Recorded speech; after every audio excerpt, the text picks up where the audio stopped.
I really credit my sleep to helping me work at my optimal level and stay healthier. I love to get up early. I'm usually up by 5 a.m., which also means I usually go to sleep at around 8:30 or 9. Mhm. And on the days that I don't, I definitely don't feel as energized. And one of the things that I'd changed dramatically is, you talk about you can still go out, you can still have a glass of wine. And I love a good glass of wine. I've noticed though, I struggled to wake up in the morning because it messes with my sleep patterns because Mhm. of all the sugar that's in it. So for me, I'll give myself a glass of wine maybe like on a Friday or a Saturday when I don't have to get up the next morning.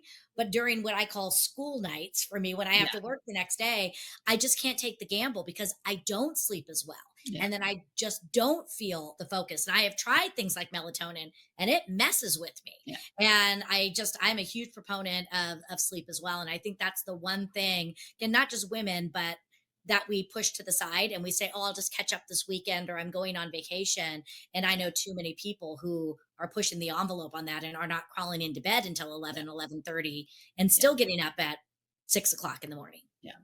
So, The interesting thing is, I know for myself, because this is something I've struggled with since my 20s, just again, because I was leading such a high stress life from a very early age.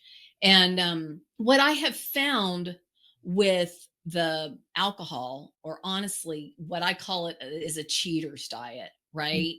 Is that if you will stop eating earlier, okay? So if you're able to be done eating by at least 6 p.m., I learned this one in my very early 20s from somebody who really was a proponent of this. It was essentially early time restricted eating that wasn't called early time restricted exactly. eating back then, Mhm. right? And so, have a glass of wine with dinner if you want it. But if you're done by 6, your body's got plenty of time to burn that off. The Yeah. second glass, you might have a problem even if you eat it that even if you have it that early, just because of as we age, there's more for our liver to have to Mhm. deal with. But in your particular situation, you were saying that you go to bed at 8:30 or 9, and there's a lot of women saying like there is just no way. Like I'm barely getting home and getting myself organized by Mhm. that point. So the important thing to recognize is that our bodies are hardwired to sleep from about 11 p.m. to 5 a.m. Okay. And so I thought I needed 9 hours of sleep just because, like, I was so toxic and my body was having such a difficult time managing it. But what I have found as I've improved things and I've figured this stuff out is that I don't need 9 hours of sleep. I need about 7 hours of sleep. Yeah. Right.